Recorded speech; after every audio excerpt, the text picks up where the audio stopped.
Hello and welcome to the Insights and Motivation YouTube podcast. Yes, this is an AI-generated content, but remember, there was a human at the beginning of it, creating and curating this material with care and purpose. I request you, dear listener, to step aside from any bias and listen to the message itself. Take the message, not the messenger. That is the key. The same is true for the rest of the playlists and podcasts on this channel, each designed to inspire thought, dialogue, and transformation. Now let me begin the podcast. Democracy in universities and colleges, civic education and awareness. The best way to teach democracy is not to lecture about it, but to practice it. Nowhere is this more critical than in universities and colleges, where young adults are stepping into the roles of future citizens, leaders, and decision makers.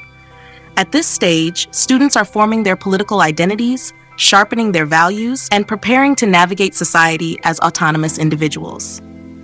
Universities that provide mock elections, participatory budgeting, and role-based simulations do more than enrich campus life.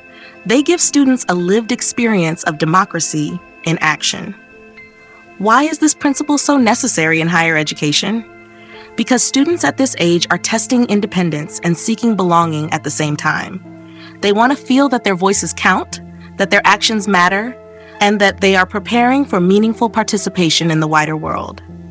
Civic education anchored in real experiences allows them to internalize responsibility, fairness, and collective problem solving.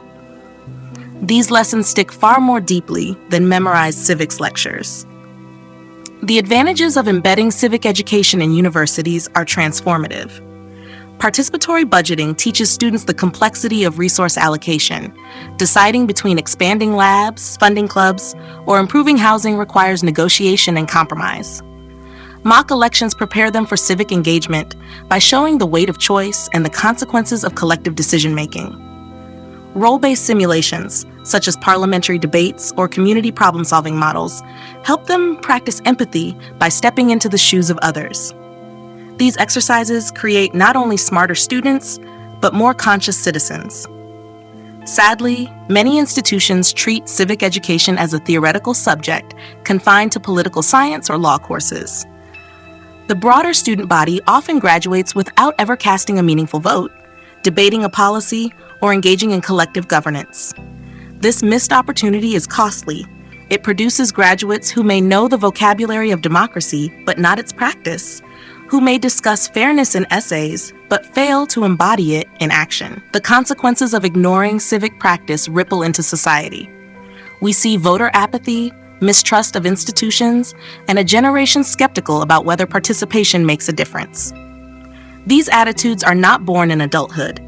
They are cultivated when students pass through universities without ever experiencing authentic participation. A democracy without engaged citizens is hollow, and the disengagement often begins in higher education. But when universities embrace civic education sincerely, the results are striking. Students graduate not only with degrees, but with the lived experience of being active participants in a democratic system. They learn to debate fiercely but respectfully, to accept losses gracefully, and to continue engaging even when outcomes don't align with their desires. They carry into adulthood the conviction that their voice matters and that change is possible through collective effort. Civic practice in universities also fosters resilience. Young adults quickly discover that not every proposal will succeed, not every candidate will win, and not every vote will go their way. Yet through these setbacks, they learn persistence, humility, and the value of continuous participation. They realize that democracy is not about instant victories, but about sustained commitment. If universities continue to ignore civic education, they will produce graduates who are academically capable, but civically indifferent. But if they embed democratic practice into the culture of higher education, they will send out graduates ready to lead communities, challenge injustice, and strengthen democratic institutions. Civic education ceases to be a subject. It becomes a way of life. The university campus, then, is more than a place of academic training. It is the first public square, the first parliament, the first civic laboratory for young adults. Every election held, every budget debated, every policy simulated is more than an exercise. It is rehearsal for the democratic responsibilities they will carry into society. By embedding civic education and awareness into higher education, we are not just preparing students for careers, but for citizenship itself. Did this podcast resonate with you? Are you an educator or a higher authority with the ability to influence educational policy and reform? If so, I encourage you to share this podcast as widely as possible within your connections, and do share and subscribe to this channel. This channel has lots of playlists and educational psychological content with a focus on how to improve all systems of education, corporate culture, and many such topics. Thank you for listening, and stay tuned for our next podcast.